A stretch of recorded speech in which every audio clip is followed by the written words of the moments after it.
Well, the Stadium Series has come and gone. Did Nashville, the city, deliver on the promise to bring a massive hockey-related party to the eastern banks of the Cumberland River?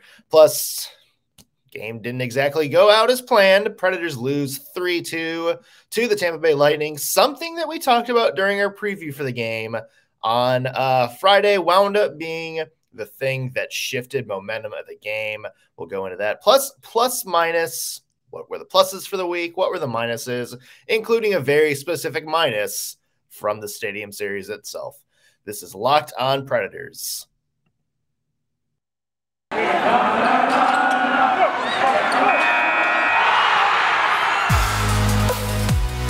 You're Locked On Predators, your daily podcast on the Nashville Predators. Part of the Locked On Podcast Network, your team every day.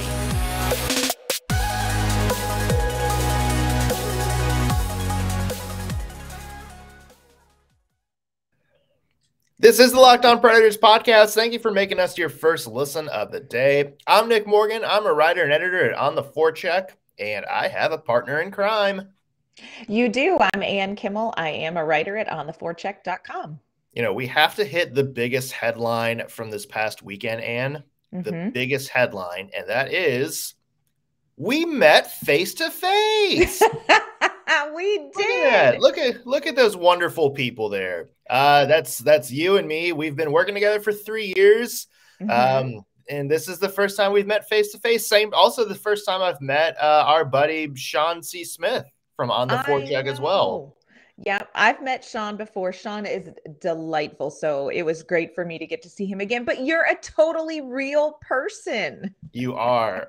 We are not pretend people. No. We actually do exist. We are not a drug front.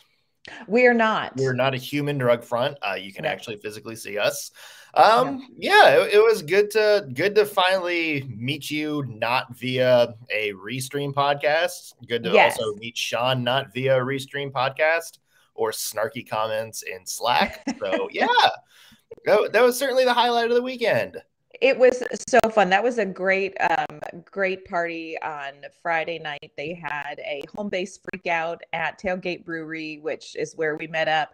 So much fun celebrating Thursday night Pecorine's jersey retirement and prepping for Saturday, the Stadium Series, which was also a blast. Second only to meeting you. The Stadium Series was fantastic as well. So yeah, it was a great weekend. Yeah, shout out to the Renegades of Puck, Charlie Saunier, and the fine folks at Tailgate Brewery. Also, the Ultimate Predator, who was a big part of putting that together.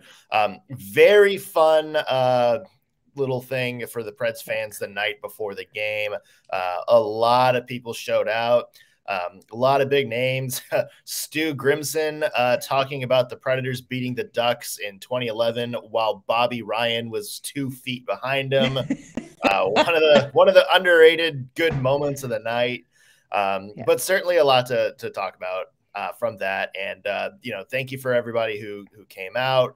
Thank you for everybody who helped put that together. It was fun.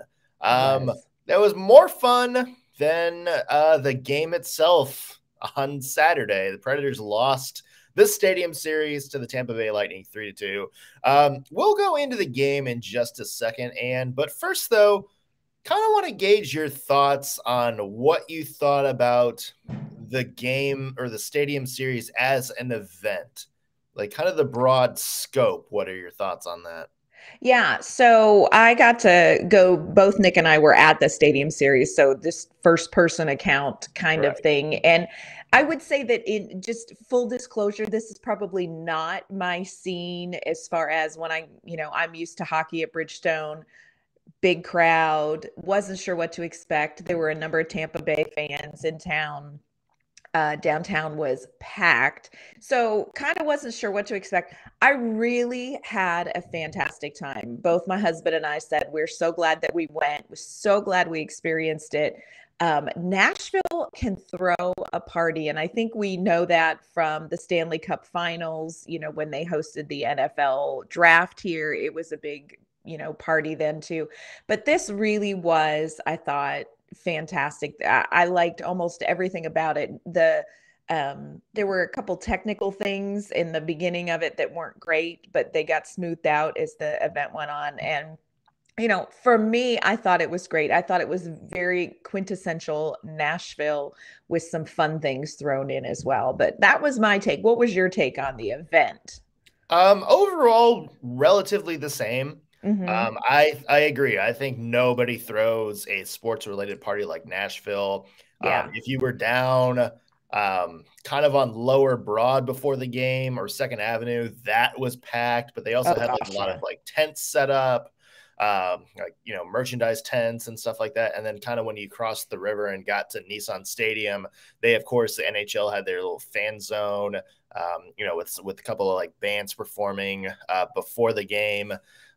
The Applebee's guy, whatever his name is, I Yeah. don't care. I'm not a Yeah. big country fan or a big Applebee's fan. Let me just make sure they're not sponsoring a show this week. Yeah. Okay, Yeah. we're good. Okay. Just we're good. We're good. If Walker Hayes did a song about Built Bars, I would be all in on that. Oh, flies on stink. Flies Flies on stink, on yeah. stink.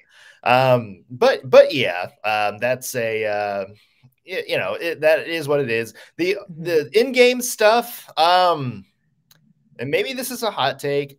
In some parts, I thought maybe a little too much going on during the game.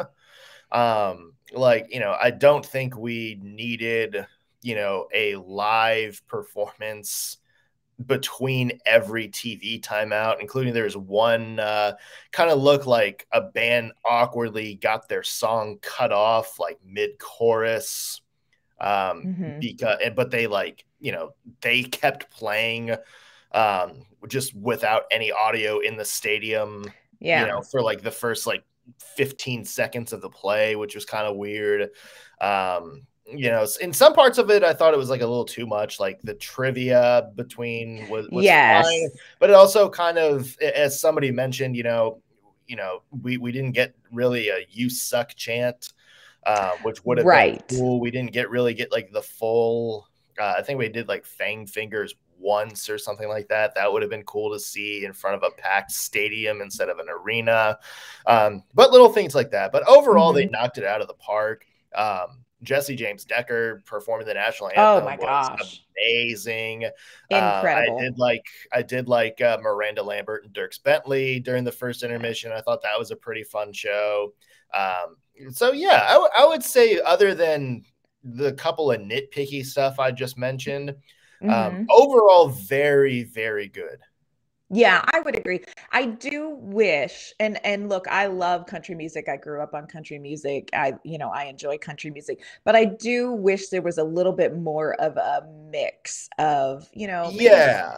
give me some bluegrass, give me some, you know what I'm saying? Like mix that up a little bit. Like, yes, that's Music City for sure. And I loved Miranda Lambert, Dierks Bentley. I thought they were fantastic. And that was that was two big headliners that were great in the first intermission, but also mix it up a little bit more, maybe. Probably my favorite thing that happened just in the environment, and I know this sounds crazy, is watching the players play sewer ball out before the game. Like that Yes. was the kind of thing I was like, oh my gosh, we are seeing behind the curtain, and some of these players are not good at this game, and it was delightful to watch. Yeah, the Lightning made a point to do it right in front of their corner of the little Yes. section too, which I thought was kind of cool. Yes. Yeah. What did you think of the outfits walking in? The Lightning came out in all denim with cowboy hats and cowboy boots. And if you ask me, maybe the denim pants were a little bit too tight. It kind of looked like when SpongeBob went to the prom. The Predators deciding to come out in the full biker jacket look. Philip Forsberg complete with riding in on a moped. Yes. There's a you could really argue who had the better look walking in. Oh, I don't think there's really any argument. I think the Nashville Predators hit it out of the park. And my favorite was probably Phil Tomasino, who looks 15 on a good day. Looked like he had gotten dressed up to go to a fraternity party with his older brothers, Ryan Johansen and Philip Forsberg. Like, they fully embraced it. They arrived on a party bus. Like, I thought that was amazing. Loved the outfits. Loved Pekka jacket they had made for him. I thought the Nashville Predators looked great coming out there, decked out in their leather and kind of their Johnny Cash rock and roll look. That's the thing. Also, remember they did Johnny Cash before the Winter Classic. They did the all black suits. Yeah. Which look did you like better? Because I kind of like the Winter Classic look. Oh, no. More than I like the Stadium Series look. I like a good leather jacket, so I'm going with Stadium Series. Yeah. I did like the customization of the jackets, though. I love how each had their own thing. More on the presentation in just a second. We also want to get to the game itself because it was kind of a low note for the Nashville Predators. But one thing that's not a low note, your diet when you have Built Bar helping you out. Yep.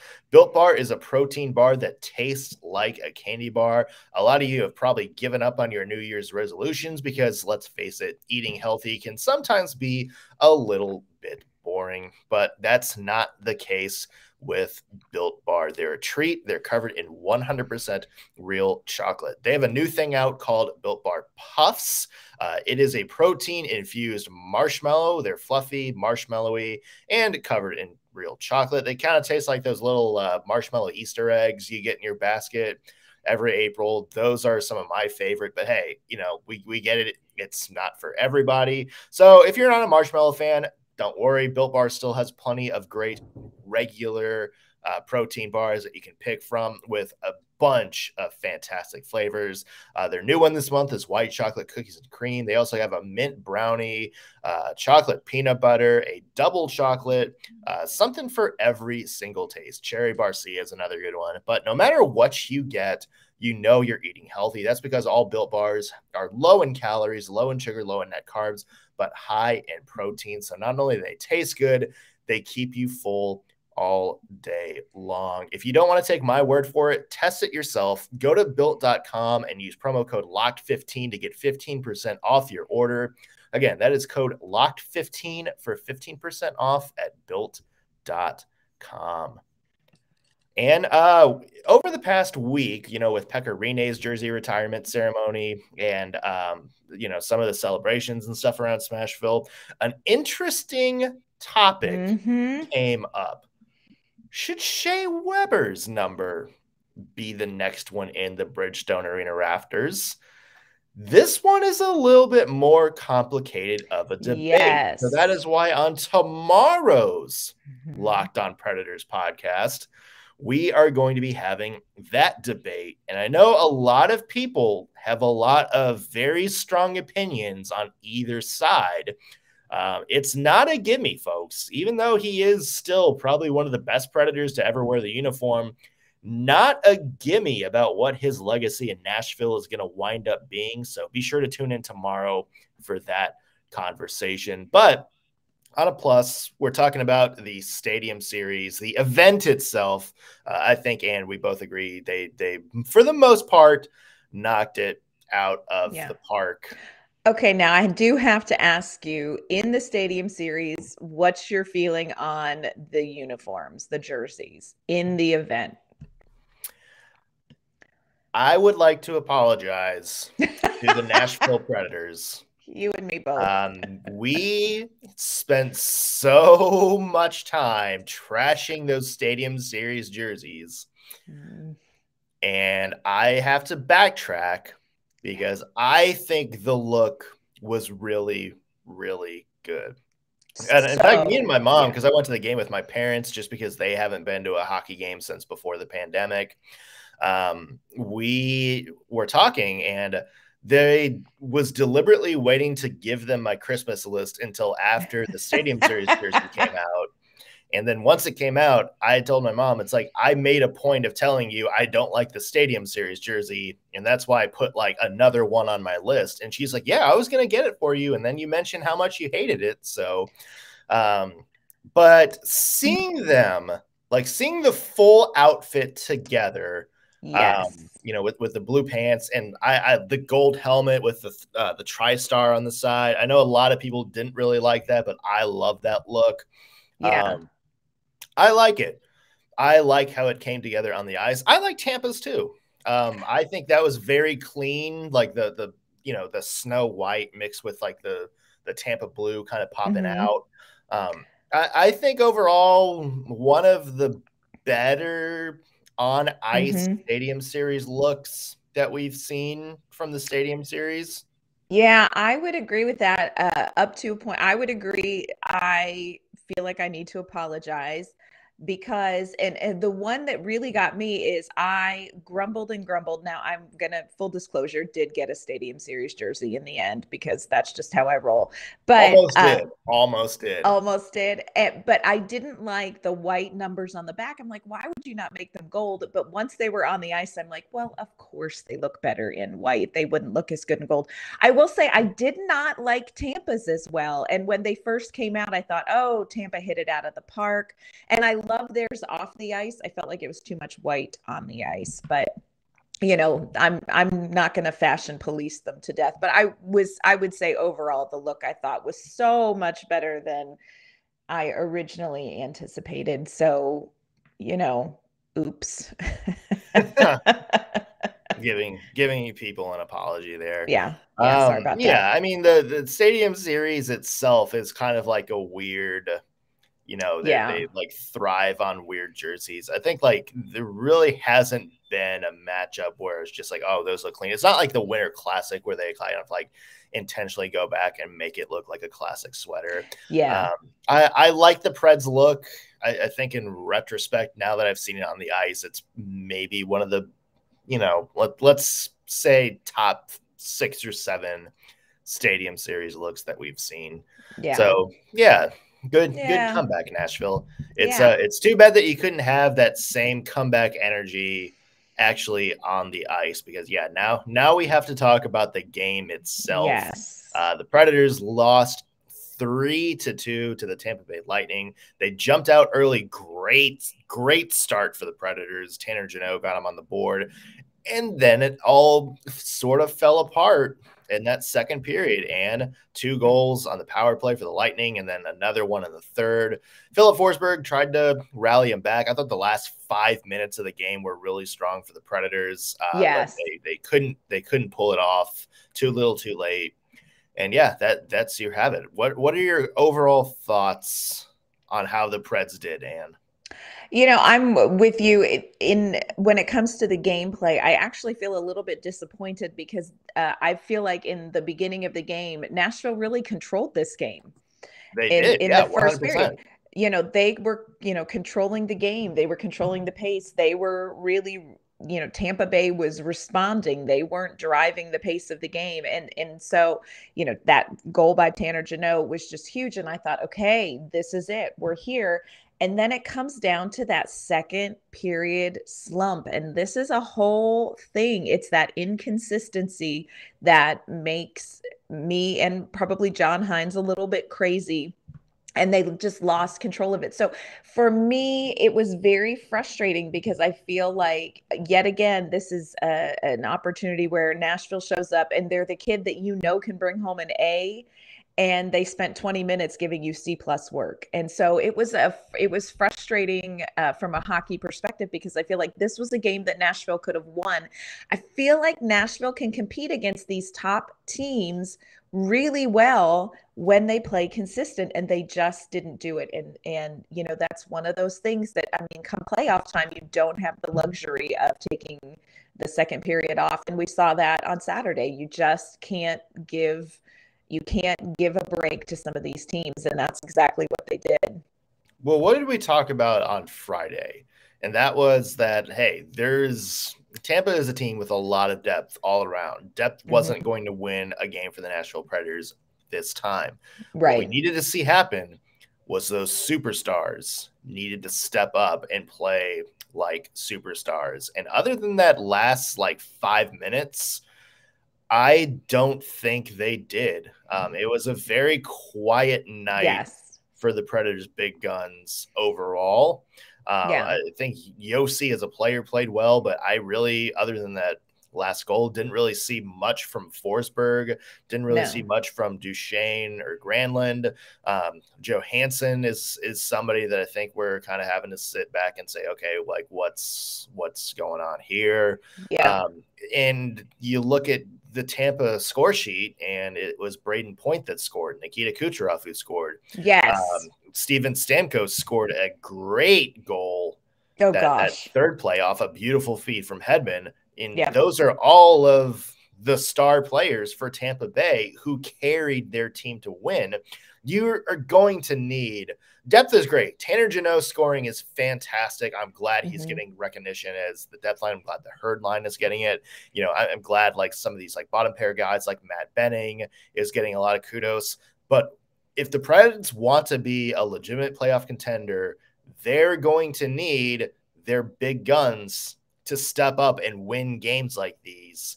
And I didn't see that happening against Tampa Bay. And I haven't seen it a lot since the end of that 5-game winning streak to start 2022. No, I agree. I think if you look at the stat sheet, when you see Roman Josi and Matt Duchesne with no points, that does not bode well for this team. And this team, like you said, this team, it's great we have Tanner Jeannot that we can count on for some secondary scoring. Luke Cunnin can, chip in some points here and there. But when you don't have Duchesne, Forsberg did get a goal, but when you don't have them really kind of carrying the team, that does not bode well for Nashville. It didn't bode well on Saturday. It's not going to bode well for this team going down into the playoffs, because in the playoffs, you have to have both your top guys scoring and you need the secondary scoring, and you can't have one without the other. And they just weren't, and they haven't been. It feels like since the All-Star break, they're having a hard time getting going. And it's a little bit concerning when you look at some of the games coming up for Nashville. They're going to need these guys to really step up and carry the team. Yeah, I mean, and you kind of saw that in the second period where it's just kind of like mistake after mistake. I know some people are talking about officiating in this game a little bit. There's one call, and that was the start of, I can't remember if it was the start of the third or the start of the second, but it was the one where Alex Killorn got knocked into the net by Matt Benning. Yeah. And that was the one iffy one, and that was the one that led to a goal. That was the one that I look at and say, okay, what are we doing here? Every other call, including that Ryan Johansen call at the start of the game. Although I will say I'm glad that they went back and changed it to a minor instead of a major. Yes. Maybe see it in another game being called a major. Maybe if this wasn't the Stadium Series, that would have been a little bit less of a thing. Overall, I thought the officiating was fine, other than that one sort of iffy call there. Yeah, well, and here's the thing. Officiating is what it is, and you have to play to it. If Nashville, you got to read the terrain. If Nashville feels like this game is going to be called close, then, you either have to commit to being solid on the kill, or you're going to have to make some adjustments. And, John Hines is very big on, you don't make excuses. Like, you control what you can control. And ultimately this game, even though there were 4 power play goals in this game, so special teams was a big part of it, I think Nashville didn't lose this because of officiating. Nashville lost this because they didn't play well in the second period. So, you cannot like the officiating all you want, but it is what it is. So we have that going on. Coming up, though, talking about some things we like, some things we don't like. It is Monday, which means, of course, we do have our plus minus. We got to get to that. Lots of pluses and more than a few minuses that we need to talk about for this week. But first, football may be over for the season, but basketball is full steam ahead for both pro and college hoops. From all the latest odds, totals, player performance props to where the next fired coach is going to land, betonline.net is the #1 spot for all your sports betting needs. BetOnline remains the best spot for all of your sports scores, podcasts, and news this season. And it's not just basketball, of course.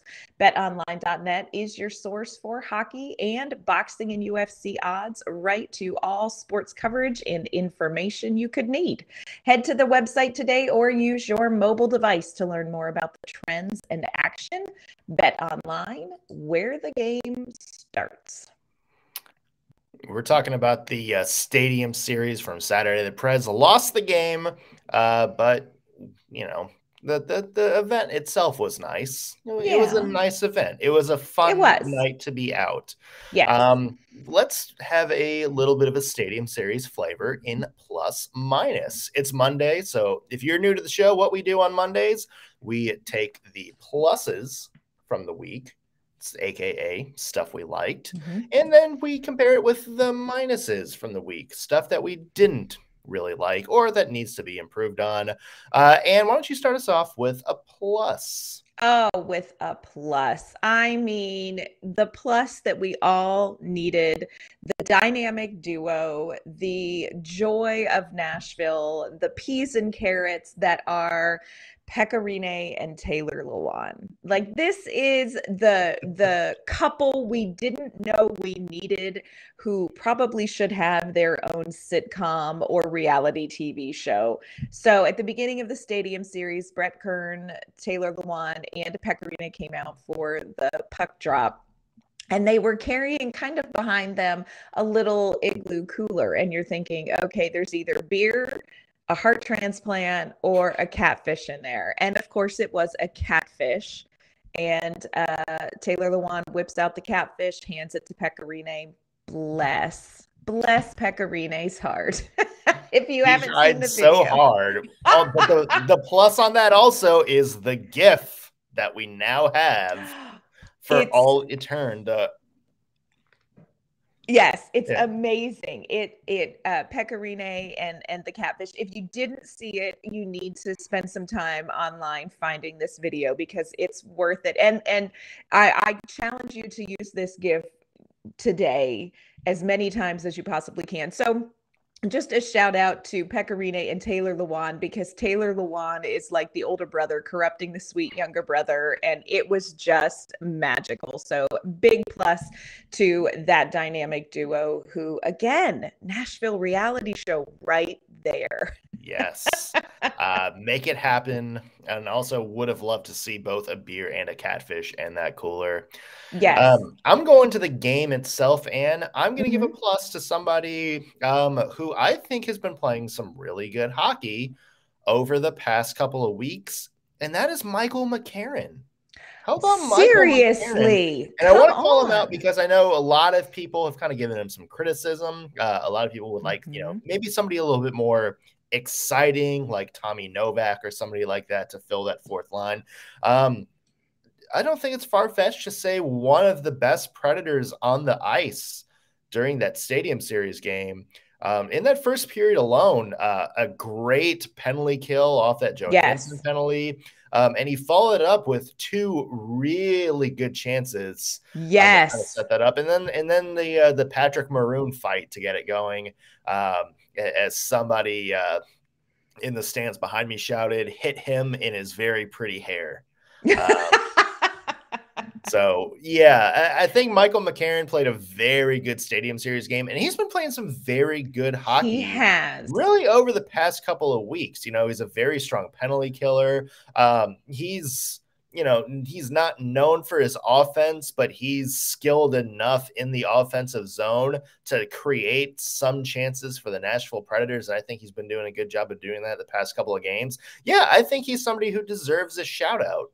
I 100% agree. And I'm, in full disclosure, didn't think that was going to be somebody who was going to hit the plus column necessarily this season. But I agree with you. I think he has played really, really well lately. So I affirm the plus for Michael McCarron. Of course, we do have to be fair and give out some minuses. For me, a huge minus was not having Alexander Carrier on the ice. It was, yeah. This is somebody who, Tanner Jeannot gets a lot of the rookie hype and the rookie talk, and rightly so. But I feel like you cannot underestimate the value of Alexander Carrier to this defense. And I think, also Mark Borowiecki wasn't in, and that was challenging on the penalty kill. But I think you just lose so much when you don't have Carrier on the ice. So for me, not having him there was a rough one. And I feel like he's one of those very quiet difference makers. And I would have liked to have seen him there. So a minus. Alexander Carrier, we missed you on the ice. We did, and I feel bad that he couldn't have gotten that Stadium Series moment. Oh, He's somebody that deserves it. Same for Mark Borowiecki. Yes, I think he played in one of like the Ottawa Heritage Classic games or something like that. But somebody who's been in the league a long time and hasn't gotten a lot of outdoor love before. That would have been cool to see Boro get a chance like that. Again, sticking with hockey, and I gotta give a minus to somebody who I thought was going to be so critical for the Preds' second half of the season success. That's Eeli Tolvanen. Oh, I know. Who not only is having trouble finding the score sheet, but he is starting to see that ice time fall down and down and down. Only 8 minutes of ice time in the Stadium Series. And remember, this was a guy who last week got taken off that second line and moved down to, I guess, what you would call the fourth line right now. We kind of thought maybe, okay, well, let's kind of take some pressure off of him. Let's let him focus on, just power play time, maybe getting some shifts that way. Let's take a little bit off of his plate. And it really hasn't helped. And it is disheartening to kind of look at, what John Hynes is doing to him and realizing, okay, we took this away to help you focus on this. It's not working. And he's starting to get less and less and less of that first call. And that's important because we thought that he was going to be, maybe the breakout player for the Preds this year, especially with that big spurt he had towards the end of last season. We thought he was due for another big run, and it just hasn't come this year. I mean, only 16 points on the year, including 7 goals. He hasn't found the score sheet at all in the past 6 games. Yeah, I mean, if you're a Preds fan, you have to be a little bit concerned with how Eeli Tolvanen is not only playing, but how his ice time and his responsibility is starting to dwindle a little bit too.